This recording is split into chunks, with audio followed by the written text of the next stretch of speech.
ఓం గం గణపతి నమః.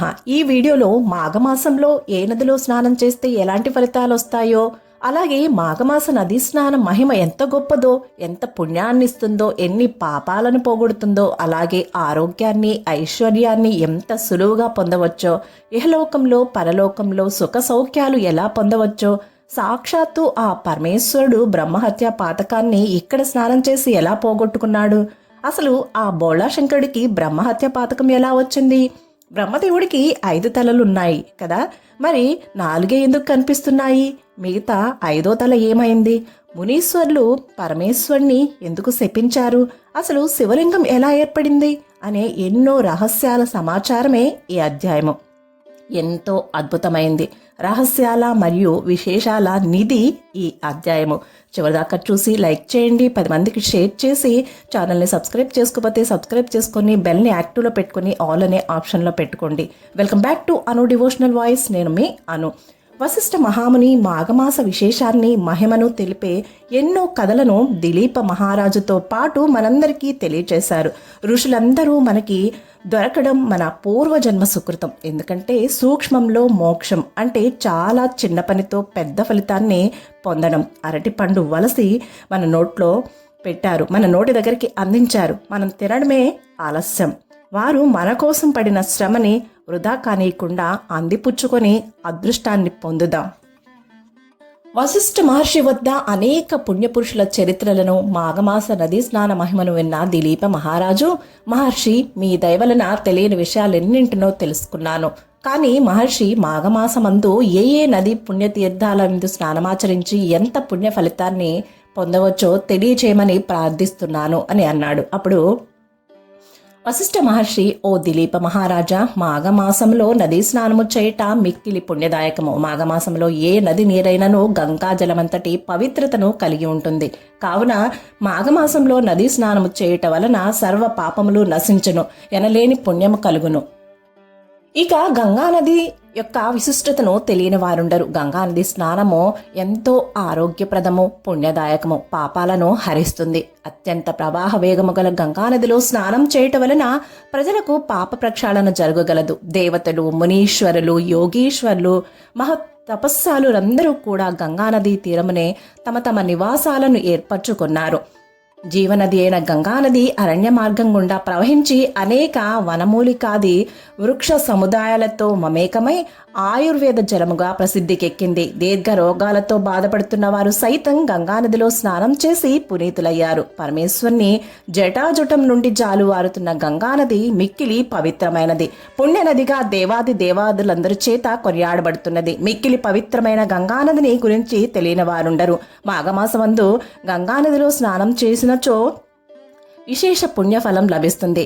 వారి పాపములన్నీ హరించుకుపోతాయి. విష్ణు సాయుధ్యమును పొందగలరు. గంగానది స్నాన మహిమ ఇంత అంతనే చెప్పుటకు శక్యము కాదు. బొందిలో కైలాసముకు పోయి పరమేశ్వరుని వీక్షించగల మహత్యము ఈ గంగానది స్నానము వల్ల కలుగుతుంది. కావున ముక్తిని పొందగౌరు వారందరూ కూడా మాఘమాసమందు గంగానదిలో స్నానమాచరించవలెను. జీవితంలో ఒక్కసారైనా గంగానది స్నానము చేసినచో విశేష పుణ్యఫలం లభిస్తుంది. ఇక ప్రయాగ పుణ్యక్షేత్ర మహిమ గురించి వర్ణించతరము కాదు. ఇది గంగా, యమున, సరస్వతి నదుల త్రివేణి సంగమము. మాఘమాసమందు త్రివేణి సంగమంలో స్నానమాచరించి మాఘమాస వ్రతమును పూజలు చేసి దాన ధర్మాది కార్యక్రమాలు చేసినచో నేరుగా విష్ణు సాయుధ్యమును చేరడంలో సందేహము లేదు. ఈ ప్రదేశము గొప్ప విశేషతను సంతరించుకుంది. గంగానది సముద్రంలో కలిసే చోటే ఇది. ఈ త్రివేణి సంగమంలో స్నానమాచరించినచో 7 జన్మల పాపములు హరించుకుపోతాయి. మాఘమాసమందు త్రివేణి సంగమంలో నదీ స్నానము చేసి వ్రతాలు, పూజలు, దాన ధర్మాది కార్యక్రమాలు చేసి విష్ణు దేవాలయము లేక శివాలయములు, ప్రసిద్ధ దేవాలయములు ఇత్యాదులను దర్శించినచో విశేష పుణ్యఫలం లభించును. మరో జన్మంటూ ఉండదు. జన్మరాహిత్యమును పొంది విష్ణులోకమున శాశ్వత స్థానమును పొందగలరు. కావున ప్రతి వారు మాఘమాసమందు త్రివేణి సంగమనందు స్నానమాచరించి ముక్తిని పొందండి. గోదావరి దక్షిణ భారతదేశంలో ప్రసిద్ధి పొందిన నదీ పుణ్యక్షేత్రము. దీనికి గౌతమి అని పేరు కూడా కలదు. ఇది పడమటి కనుమల దగ్గరలోనున్న నాసికా త్రయంబకం అనే పుణ్యక్షేత్రమందు పుట్టుచున్నది. గౌతమ మహర్షి తన గోహత్యా దోషము నివృత్తి చేసుకున్నటకు ఈశ్వరుని గురించి ఘోర తపస్సును చేశాడు. ఈశ్వరుడు మెచ్చుకుని గోహత్యా ప్రదేశము మీదుగా గోదావరిని ప్రవహింపచేసి ఆ ప్రదేశమంతటిని పవిత్ర పుణ్య ప్రదేశమయ్యేటట్లు చేశాడు. కావున మాఘమాసంలో గోదావరి నది స్నానం అత్యంత శ్రేయోదాయకం, పవిత్రం, పుణ్యప్రదం, సర్వ పాపాలను హరించును, ఇహపర సౌఖ్యములు సిద్ధించును. ఈ గోదావరి నదిలో మరికొన్ని ఉపనదులు కూడా కలియుటచే దీనిని సప్త గోదావరి అని కూడా అందరు. ఇవన్నీ అరణ్య ప్రదేశము గుండా ప్రవహించి వచ్చుటచ్చే గోదావరి నది స్నానము కూడా సకల రోగములను హరించును. ప్రతి సంవత్సరము వచ్చు వరద గోదావరిలోను మాఘమాసమందును ఈ నదిలో స్నానం చేసినచో ఆరోగ్యము, ఐశ్వర్యములు ప్రాప్తించును. ఇంకను పరంతప మరియు ప్రభాసం అనే క్షేత్రములు మిగులు ప్రసిద్ధికెక్కాయి. పరంతప నది తీరమందు శివుడు లింగాకారంలో వెలిసి ఉన్నాడు. ప్రభాస క్షేత్రమునందు నదీ స్నానము చేసినచో బ్రహ్మహత్య మహాపాతకములు కూడా హరించుకుపోతాయి అనేది ప్రతీతి. దీనికి నిదర్శనంగా ఈ క్రింది వృత్తాంతమును తెలియజేస్తున్నాను విను అని వశిష్ఠ మహర్షి ఈ వృత్తాంతము గురించి, ఈ అద్భుతమైన కథ గురించి ఇలా వివరించసాగారు. ఆదిదేవుడైన శంకరుడు మరియు విష్ణువు యొక్క నాభి కమలమందు ఉద్భవించిన సృష్టికర్త అయిన బ్రహ్మకు 5 తలలుండేవి. అంచేతనే వారిద్దరిని పంచముఖేశ్వరుడని, పంచముఖ బ్రహ్మ అని పిలిచేవారు. ఒకనాడు ఈశ్వరునికి బ్రహ్మకు వాగ్విదం జరిగింది. నాకు 5 తలలున్నాయి కావున నేనే గొప్పవాడినని బ్రహ్మ, నాకును 5 తలలున్నవి కావున నేనే గొప్పవాడిని అని శంకరుడు వాదించుకోసాగారు. అది చిలికి చిలికి గాలివాన వలె పరిణమించింది. ఇద్దరు ఘోర యుద్ధానికి దిగారు. అది శంకరుడు కోపాన్ని అణుచుకోలేక తన త్రిశూలంతో బ్రహ్మ యొక్క 5వ తలను నరికివేశాడు. అప్పటి నుండి బ్రహ్మ చతుర్ముఖ బ్రహ్మైనాడు. కానీ శివునికి మాత్రం బ్రహ్మహత్యా దోషం అంటుకుంది. బ్రహ్మహత్యా దోషం అంటుకున్న శివుడు భయపడి ఈ దోషం ఎట్లా నివారింపబడుతుందోనని బ్రహ్మతలను చేతపట్టుకుని ముల్లోకాలు తిరగసాగాడు. అలా తిరుగుతూ ఉండగా క్రమంగా శివుని చేతిలో ఉన్నటువంటి బ్రహ్మతల ఎండిపోయి కపాలం అంటే పురిగా మారిపోయింది. శివుణ్ణి ఆదరించడానికి ఎవ్వరూ ముందుకు రాలేదు. చేసేది లేక శివుడు ఆ కపాలంతోనే భిక్షను స్వీకరిస్తూ భూలోకానికి చేరుకున్నాడు. శివుడు అత్యంత తేజోమయ సౌందర్యవంతుడు, మిక్కిలి అందగాడు. అతని ముగ్ధ మనోహర రూపం చూసి చెలించని స్త్రీలుండరు అనడంలో ఎలాంటి సందేహము లేదు. భూలోకంలో భిక్షాం దేహి అంటూ శివుడట్లు భిక్షాటన చేస్తుండగా భిక్ష వేసే స్త్రీలందరూ కూడా అతని సౌందర్యమునకు లోబడి ఆదమర్చిపోయేవారు. తమ తమ స్త్రీలందరూ జగన్మోహనాకారుడైనటువంటి భిక్షకుని వెంట పడుట వలన మునీశ్వర్లకు, తపస్సాలులకు కోపం వచ్చింది. తమ భార్యలందరూ శివుని వెంటపడిపోవటం సహించలేకపోయారు.